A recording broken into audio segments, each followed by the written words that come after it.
주 당신들의 하나님이 당신들에게 주시기로 한 그 땅, 거기에 살고 있는 원주민을 주 당신들의 하나님이 멸망시키시고 당신들이 그들을 쫓아내어 그 성읍과 집에서 살게 될 때에 당신들은 주 당신들의 하나님이 당신들에게 차지하라고 주신 땅에서 성읍 셋을 따로 구별하여 놓아야 합니다. 주 당신들의 하나님이 당신들에게 주신 땅을 세 영역으로 구분하여 길을 닦아 모든 살인자가 그곳으로 피신할 수 있게 하십시오. 살인자가 구별된 성읍으로 도피하여 살 수 있는 경우는 다음과 같습니다. 일찍이 미워한 일이 없는 이웃을 뜻하지 않게 죽였거나 어떤 사람이 이웃과 함께 나무하러 숲속으로 들어가서 나무를 찍다가 도끼가 자루에서 빠져나가 친구를 쳐서 그가 죽었을 경우에 죽인 그 사람이 그 구별된 새 성읍 가운데 한 곳으로 피신하면 살 수가 있습니다.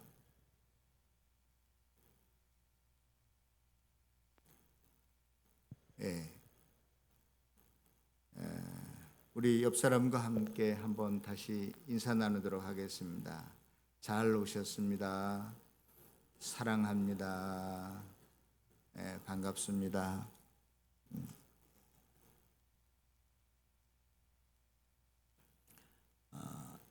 여러분들 현실 도피라는 것 잘 아시죠? 저도 자연인을 가끔가다 보는데 자연인을 보면 거기에 어떠한 분들은 경제 생활의 압박을 받아서 혹은 건강 때문에 혹은 인간관계가 어려워서 그냥 홀로 따로 떨어져 산속에 들어와서 사시는 분들도 계신 것 같아요. 마지못해서 그러한 것을 우리는 현실 도피라고 하죠. 그런데 오늘 설교 본문이 도피성과 도피성 무슨 차이인지 거기에 한문으로 적혀 있는데 여러분들이 다 아실 줄 압니다. 도피라고 하는 것은 있는 상황 그대로는 있는데 자기 몸만 빠져나오는 것을 도피라고 하잖아요.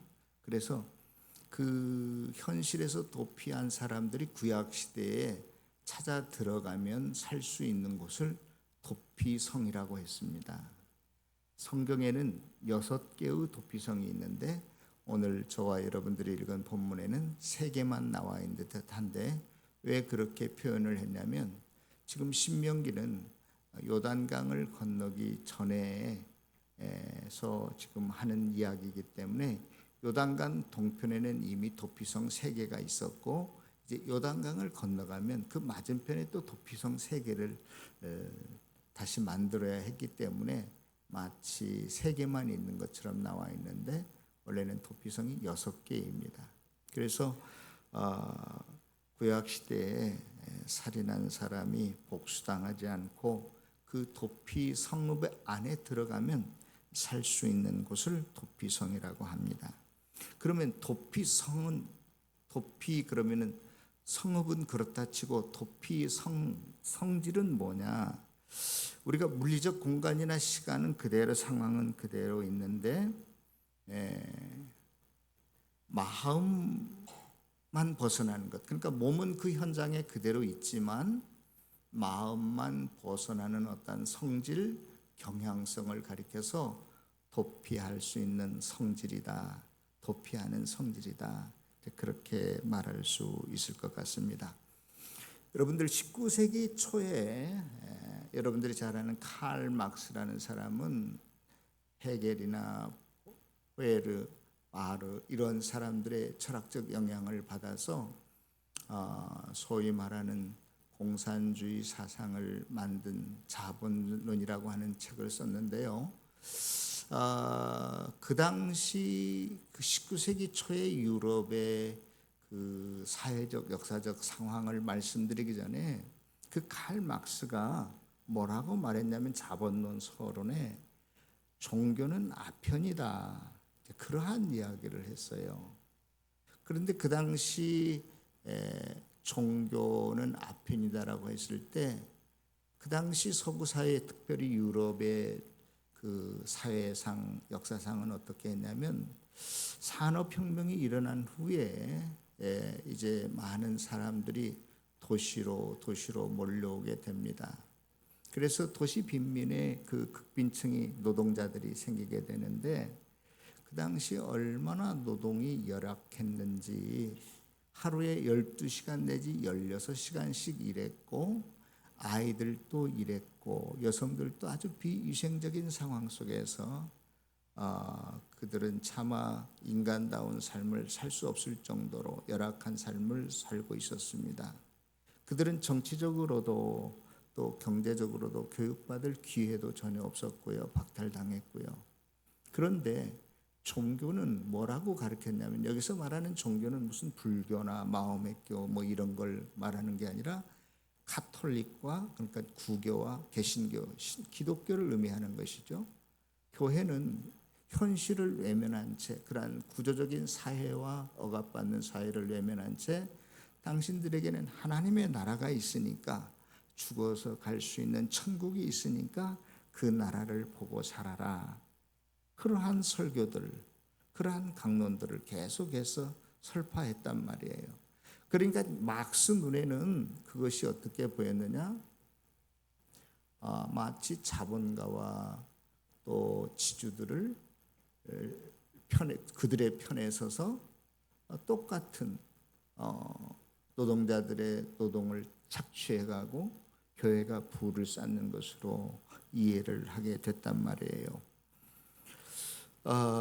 그 당시 아편은요, 우리가 말하는 그런 마약의 종류가 아니라 하나의 치료제였습니다. 그런데 그 치료제라고 하는 것, 진통제라고 하는 것은 일시적인 고통만 멈추게 하는 것이지 무슨 근본적인 치료책은 될 수 없는 거잖아요. 그러니까 교회가 마치 그런 역할을 하고 있는 거예요. 힘들고 어려워 죽겠는데 이러한 사회적인 구조, 열악한 환경, 더 나은 사회로 발전시키고 개선시키려고 하는 의지는 전혀 없고 그저 너희들은 저 세상에 우리가 천국에 가면 보상을 받을 것이니 저 천국을 바라보고 살자. 그러니까 막스의 눈에는 종교가 아편처럼 그렇게 보였습니다.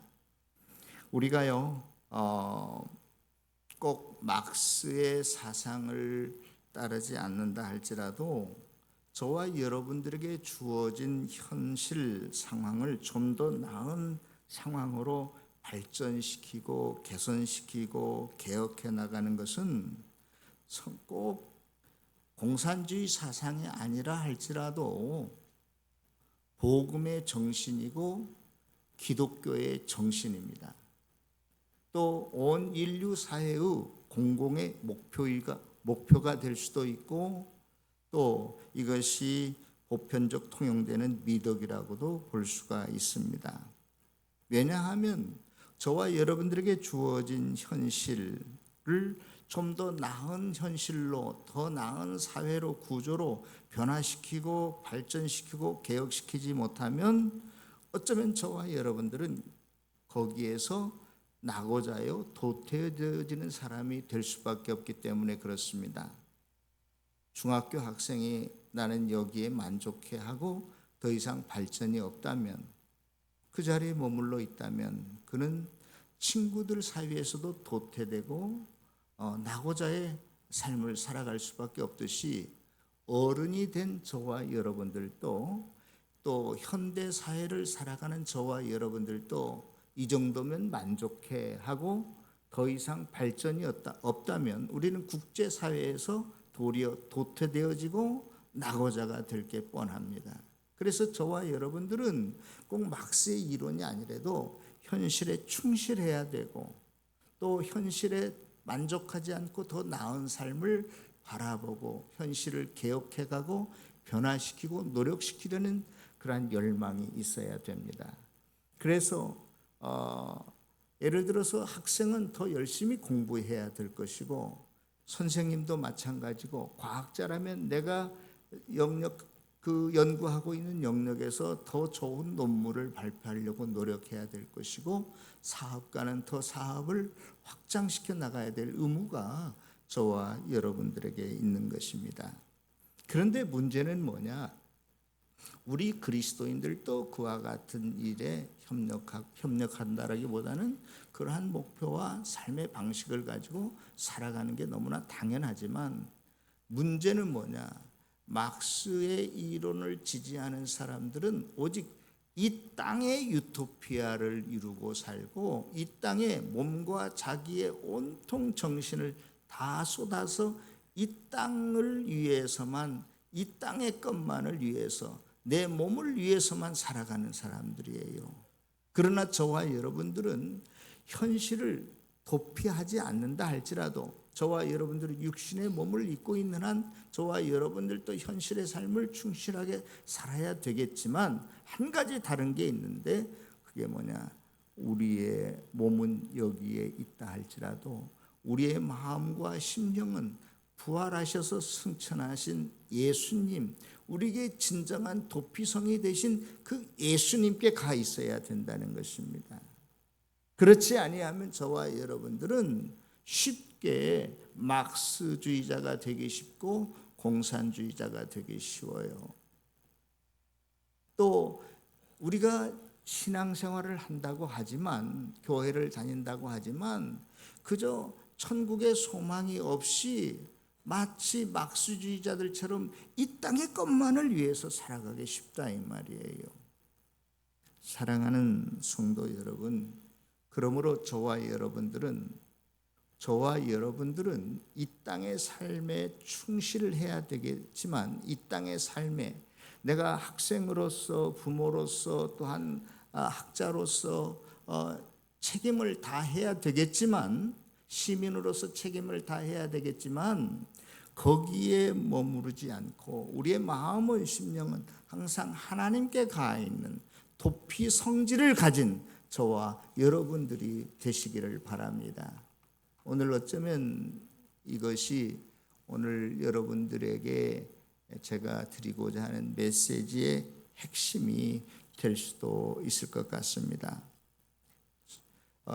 우리 모두 죄와 허물로 물들어 있는 자들인데요, 죄와 허물의 특성은 무엇이냐면 하나님의 말씀에 불순종하게 하는 것도 있지만, 우리의 마음과 뜻과 정성을 다해서 하나님을 사랑하지 못하게 만드는 거예요. 항상 하나님을 떠나서 이 땅의 것에 관심을 갖게 만드는 거예요. 이게 죄의 본성입니다. 죄의 특성이에요. 그저 우리가 현실에 안주하고 현실에 급급하고 우리의 마음을 빼앗기게 하는 것, 현실에서 떠나지 못하도록 우리의 마음을 현실에 묶어두게 하는 것이, 그게 죄의 어떠한 본질이 아닐까 하는 생각을 해봅니다. 그래서 저와 여러분들에게는 늘마다 발등에 떨어진 불덩이처럼 말이에요, 해야 될 일이, 사건 사고가 날마다 일어나요. 순간순간마다 일어납니다. 성경은 아주 실제적인 예를 하나 들어서 우리들에게 민수기에 보면 이렇게 말하고 있는데요, 어떤 사람이 길을 지나가게 됐어요.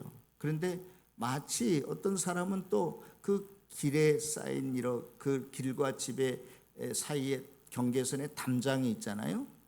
집 안 마당에서 마당을 치우다가 큰 돌멩이 하나가 나온 거예요. 그래서 그냥 생각 없이 그 돌멩이를 들어서 담 밖으로 던졌는데 마치 지나가는 사람이 맞고 죽었다.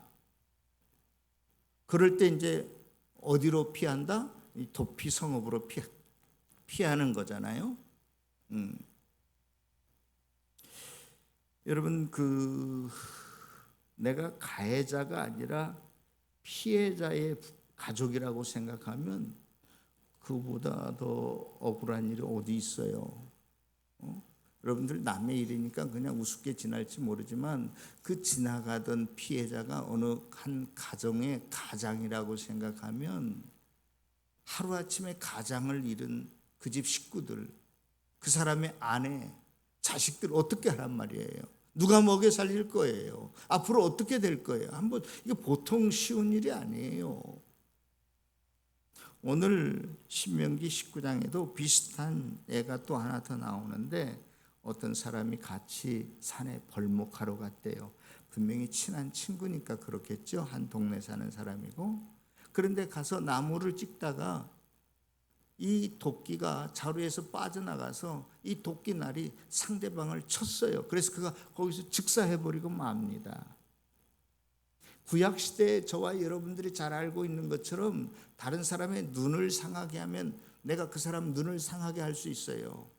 다른 사람 오른쪽 다리를 잘랐으면 내가 그 사람 오른쪽 다리를 자를 수 있었어요. 내가 다른 사람을 죽였으니까 나도 마땅히 죽임을 당하는 게 마땅하잖아요. 그런데 이 사람은 도끼질을 하다가 사랑하는 친구였는데 아니 예상치 못하게 도끼날이 빠져가지고 상대방을 친구를 죽였다 이 말이에요. 그러면 당하는 자 입장에서는 얼마나 억울하고 분통이 터지겠어요.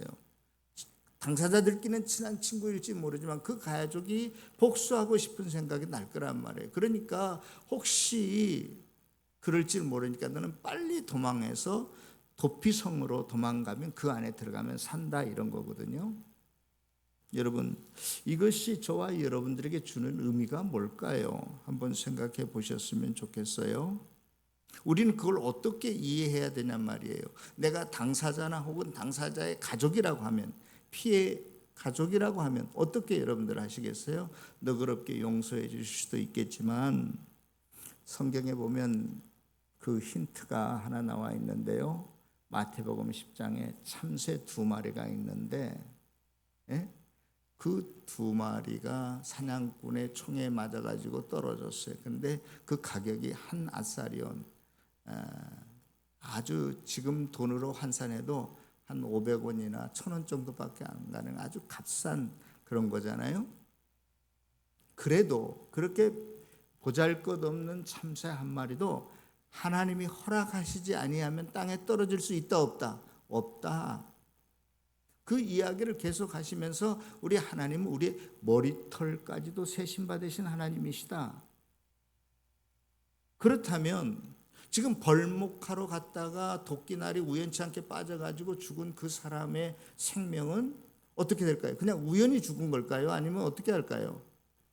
모든 것을 다 하시는 주님께서 우리의 세세한 영역까지도 주관하시고 간섭하신 하나님께서 우리 가운데 역사하시는데 그 사람이 그냥 생각 없이 뜻없이 죽었다? 이렇게 볼 수 없다는 것입니다.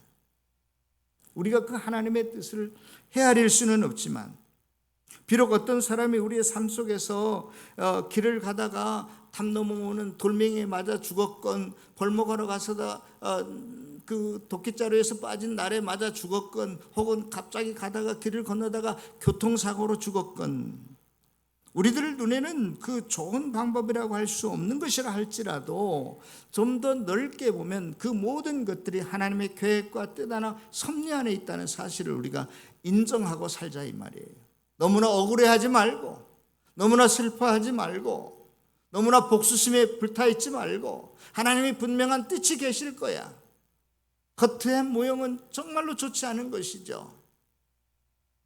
그렇지만 우리의 모든 것을 관장하시는 하나님의 섭리 안에 들어있기 때문에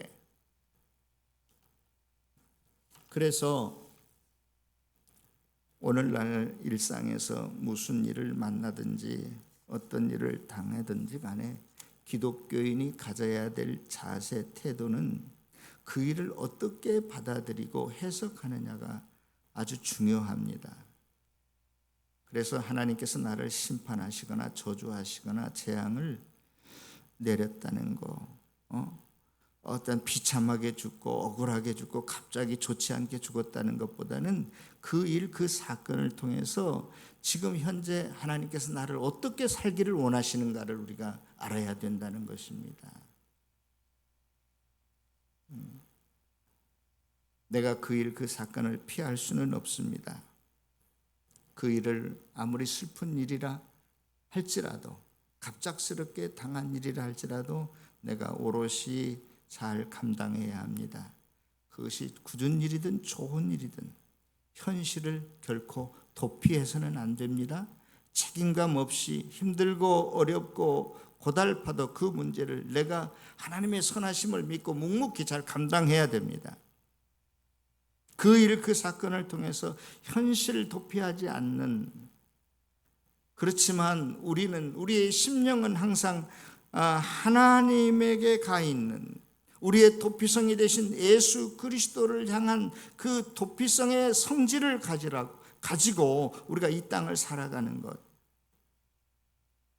중요하다는 이야기예요. 우리의 심령은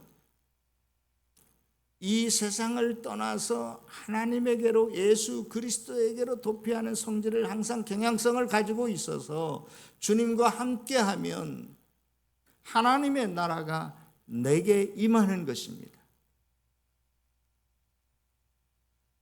우리의 몸과 마음이 이 땅에만 찰싹 달라붙어 있으면 하나님의 나라가 뭔지, 우리의 소망이 어디에 있는지, 우리가 이 다음에 죽어서 천국에 갈지 안 갈지도 몰라요. 그러나 저와 여러분들은 이 땅에 육신의 몸을 입고 있는 한, 우리에게 육신의 몸을 통해서 이루어지는 모든 일들을 책임감 있게 최선을 다해서 성실하게 잘 감당해야 되겠지만, 동시에 우리의 마음은 항상 이 세상을 떠나서 어디에 가 있어야 된다고요? 하나님의 나라, 예수 그리스도와 함께 연합한 삶을 살아갈 때에 그 하나님의 뜻이 나를 통해서 이루어지는 거예요. 하나님의 나라가 나에게 임하는 거예요. 예수 그리스도의 영광이 우리 가운데 임하는 거예요.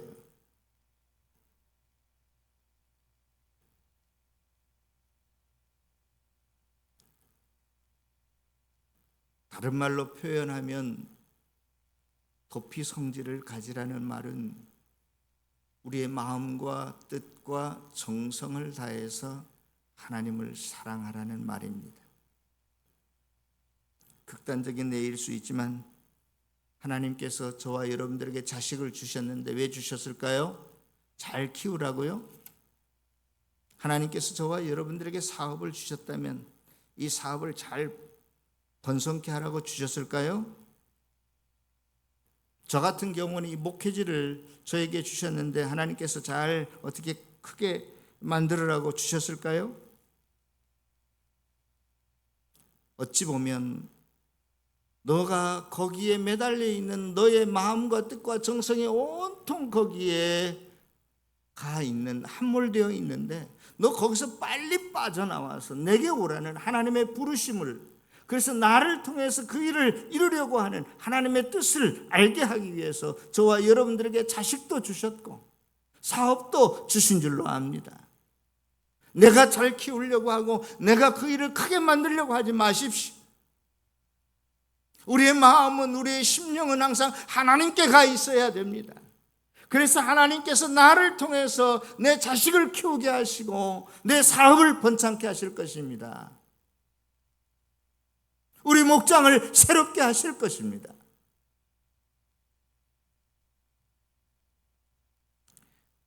내 의도대로, 내 열심대로 이 세상이 되어지는 것이 결코 아닙니다. 우리는 하나님의 나라가 이 땅에 이루어지도록 힘쓰면서 살아가야 할 것입니다.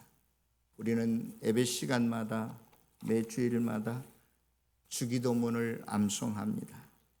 하나님의 나라가 이 땅에 이루어지기를 놓고 기도하는 것입니다. 주님의 나라가 이 땅에 임할 때에 저와 여러분들의 삶의 현장에 하나님의 영광이 임하게 될 것입니다. 하나님의 능력이 함께하게 될 것입니다. 항상 그 고백과 찬양을 하면서 오늘 또 도피 성질을 가지고 주님께 나아가시고 또 주님과 함께 하시고 주님의 일을 함께 이루어가는 귀한 성도들이 다 되시기를 다시 한번 주님의 이름으로 축원합니다. 기도하겠습니다.